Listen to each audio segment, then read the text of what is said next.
Manusia dan Lingkungan Pembelajaran IPS kelas 4 SD DCC Global bersama Miss Tetin Febrina.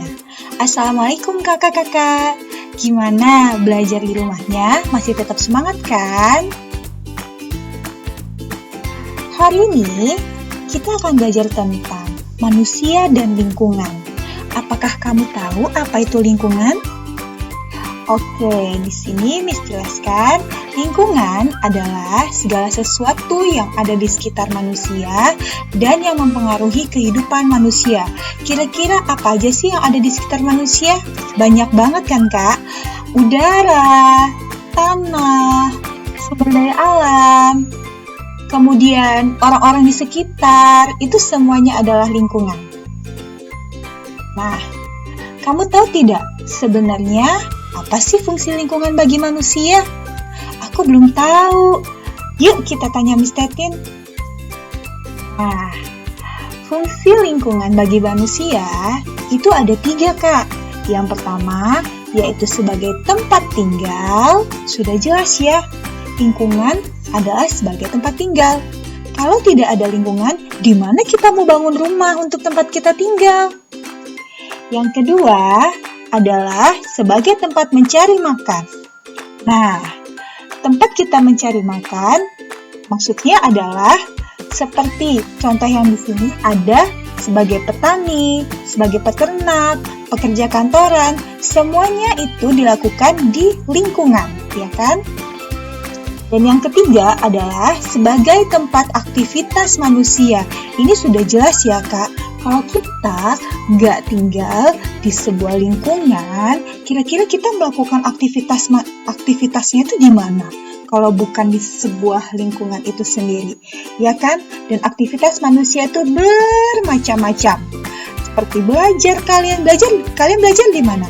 Di rumah sekarang. Nah, rumah itu sebagai lingkungan bagi kalian untuk saat ini. Seperti itu kira-kira. Nah, itu adalah 3 fungsi lingkungan bagi manusia. Nah, sekarang dari lingkungan untuk manusia. Nah, kegiatan manusia itu berhubungan, Kak, dengan kondisi lingkungan yang ada. Pokoknya kegiatan manusia itu sangat erat dengan lingkungan. Kemudian coba perhatikan di slide yang ini. Gambar apa ini ya? Menurutmu, apa ya akibat dari kegiatan manusia tersebut bagi lingkungan? Nah, ini soal pertama ya, Kak. Soalnya ditulis di buku tulis kalian dan dijawab ya, Kak. Oke, kita lanjut ke selanjutnya. Nah, kegiatan manusia ternyata dipengaruhi juga loh, Kak, dengan kondisi geografis. Apa itu kondisi geografis, Miss? Yuk kita ingat-ingat lagi, pasti kalian udah tahu. Nah, kondisi geografis adalah keadaan suatu wilayah yang dilihat dari letak, cuaca, iklim, jenis tanah, luas, bentuk wilayah tersebut. Contohnya, ada kondisi geografis di dataran tinggi. Kalau dataran tinggi, waktu itu kita sudah pernah belajar kan? Dataran tinggi itu tempatnya tinggi, Miss. Dataran rendah dan pantai, ya. Sekarang sudah tahu kan tentang kondisi geografis atau bentang alam? Nah, kondisi geografis ini dimanfaatkan untuk kegiatan ekonomi manusia. Contohnya untuk di daerah rendah atau di dataran rendah, yaitu sebagai tempat pabrik macam-macam ya, Kak. Biasanya pabrik itu adanya di dataran rendah. Kemudian pasar ini memang nggak selalu ada di dataran rendah aja sih. Di dataran tinggi, di pantai juga ada pasar. Tapi biasanya ramai sekali itu di dataran rendah.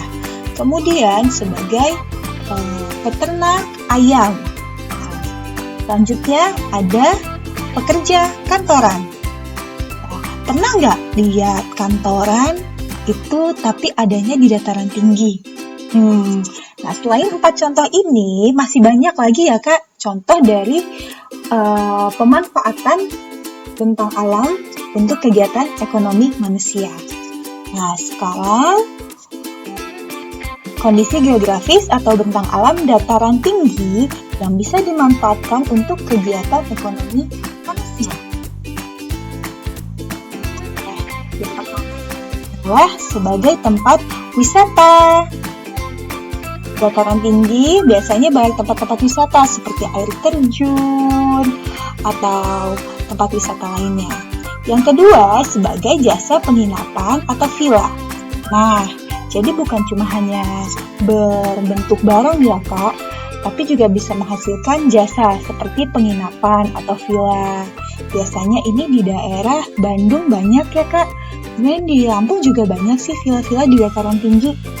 Nah, yang ketiga adalah sebagai tempat bertani sayuran. Wow, biasanya para petani itu tinggalnya di daerah dataran tinggi. Contohnya kalau di Lampung itu dataran tinggi ada di Liwa, ya. Liwa itu dataran tinggi. Daerahnya sejuk dan tanahnya cocok untuk bertani sayuran. Selanjutnya, kondisi geografis atau bentang alam daerah pantai yang bisa dimanfaatkan untuk kegiatan ekonomi manusia. Contohnya, sebagai jasa transportasi pelabuhan, ya. Jadi biasanya karena Indonesia ini terdiri dari beribu-ribu pulau, biasanya dipisahkan oleh selat. Nah, untuk transportasi antar pulau, biasanya itu kita ke pelabuhan ya Kak.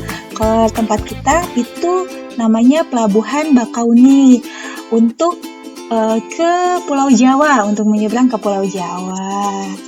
Kemudian sebagai mata pencaharian nelayan. Kemudian yang selanjutnya sebagai tempat wisata. Siapa yang suka berlibur ke pantai? Pasti banyak ya Kak yang suka ke pantai. Apalagi di daerah kita, di Lampung, itu banyak sekali pantai-pantai yang sangat indah. Nah, ini beberapa contoh saja. Yang lain, di daerah pantai itu banyak sekali kegiatan ekonomi manusianya. Selanjutnya,